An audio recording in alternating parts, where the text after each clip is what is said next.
Hi, this is Sue for Parkies and Me, my journey with Parkinson's. I'm feeling a little bit like I've got a bit of a head cold coming on, so my voice may be a little bit strange today, but hopefully I can get through without sneezing and snorting and carrying on. So I've called this a weighty problem, and what will they think of me? I've never been hugely skinny, I have to say, but I am now, at the moment, at this present point in time, heavier than I've ever been in my entire life. And there's a number of reasons for that, and I suppose you could call them excuses, but when thinking back to the last 2 to 3 years, I have had not only Parkinson to contend with as my primary health issue, but also I have arthritis, which affected all my joints, of course, and it has caused me to have significant pain in my right knee. Now that went on for quite some time, and I was on the list for a knee replacement under the public system. However, the public system is very clogged, and I had to make the decision, my husband and I, to pay for it privately ourselves, which was a big stretch. But luckily I had my knee done. And although it will never feel like a natural knee, hopefully it will keep me going for as long as I need to be able to walk with this knee. And so the recovery for that took several months, and it is still ongoing in some ways. It still feels clunky sometimes. It's a bit hard to try and explain what that means, but it just, you're not normally aware of your knee as such, I suppose. You don't feel its presence, it's just there. But with this knee, it always feels a bit clunky and like it doesn't move as freely as a normal knee. But certainly more than my abnormal knee, which was caused by my arthritis. So that hampered my mobility for quite some time and was a long recovery. And like I said, it's probably still ongoing and always will be. So that's one reason why I've had trouble exercising. Then shortly following on the heels of the knee operation, I started to get some pain in my legs, and it seemed to come from nowhere. And I can't even remember when it first started. But I think it was about August last year, I think. And I started getting these really horrific shooting pains down my legs. And it was down both legs, and then my feet actually started to get tingly and starting to lose feeling. So it was starting to get reasonably serious. So again, because of the excruciating pain, which was actually much, much worse than the knee ever was. I actually described the pain as being worse than childbirth.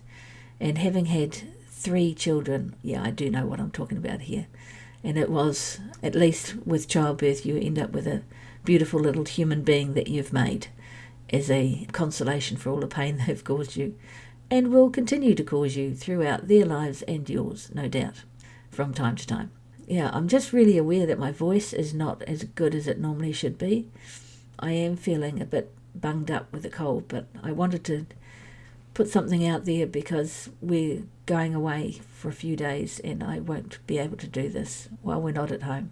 So anyway, then, like I said, came the leg pain, which was really excruciating. I remember vividly one of the worst things was getting into bed. And I would scream with agony getting in and out of bed, and it was horrible.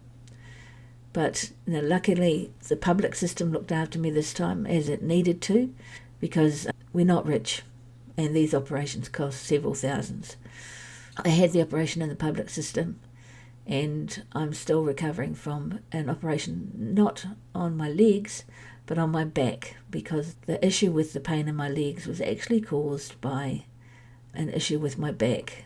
The spinal cord was being squeezed for various reasons, and it had to be freed up with a significant operation, which I had 12 weeks ago. So I'm still very much in that recovery period.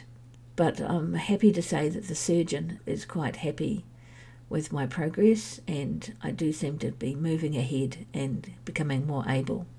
I'm doing some exercises, going to the local pool and doing aqua jogging. It's just basically walking up and down the length of the pool with a flotation belt on to give you some more buoyancy, and just doing that for half an hour to 3/4 of an hour, 3 times a week. So hopefully that will help. It will help free up my back, hopefully, and hopefully help me lose some weight. Yeah, so over the last few years, I have put on a significant amount of weight.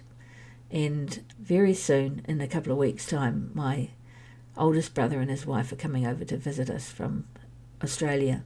And I haven't seen them for quite a while. And I feel terrible that I am so overweight when they see me again. I feel self-conscious. I feel bad that I haven't managed to lose the weight. And I know that they won't judge me. You just want to put your best foot forward when you've got family coming to visit. You don't want to be feeling that you're not at your best. And that's how I feel at the moment. And I know that they're kind. And I know that they probably won't care. But I do. And it's just been hard. It's been hard to try and shift this weight. It's been hard to motivate. I've just written a blog about this situation with my weight. And I have often said to my husband, I wonder whether there's a bit of a psychological thing going on for me, that having had two parents pass away with Parkinson's, they lost an incredible amount of weight towards the end. They were skeletal, and it's like my brain saying, enjoy the weight while you have it. Enjoy having a few extra kilos, more than a few, and one day you might need a little bit of extra to come and go on. And I know that doesn't make a lot of sense. I'm an educated woman. I'm an intelligent woman. And I know it doesn't make a lot of sense, but I feel like there's this little voice in my head saying, enjoy it while it lasts. It won't always be like this. At some point you will struggle to keep the weight on. And I know the extra weight isn't good for me. And I know that I need to lose weight. And I will. I promise myself I will. But that evil little voice just keeps getting in my head. Even if I'm not fully aware of it, I do feel that's part of my issue. So we're going away next week for 5 days. And when you go on holiday, you do indulge more. I know this. But we don't have to go crazy. But I'm also not going to punish myself because we need a break. My husband certainly deserves a break. And there may be a few treats sneaking in here and there. But when we return, we will no doubt address these issues. But I just wanted to hold my hand up and just say, this is an issue. And I wonder whether anybody else has the same kind of issues with trying to lose weight because of that evil little voice in your head. The funny thing is, I don't think I have many outward signs of my Parkinson's. I'm not concerned that people will look at me and think that I have Parkinson's unless they know. But I am concerned and self-conscious about my weight. Yeah.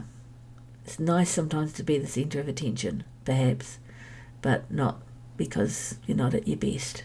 Anyway, this is a little bit of poor me today, but I've always said, in doing my blog and doing my podcast, that I will always be open and honest about where I'm at and what I'm feeling. And so this is me being open and honest about where I'm at and what I'm feeling. But in a couple of days' time, we go to Queenstown and we're going to have a wonderful time and unwind and forget about any problems that we have, which is mostly generated by myself. I'm the problem child. But we are warm, we are safe, we are loved, and those are all the good things in our lives. And I will try so hard to focus on them and come back with a new, brighter, optimistic attitude when I come back. This has been Sue for Parkies and Me, my journey with Parkinson's.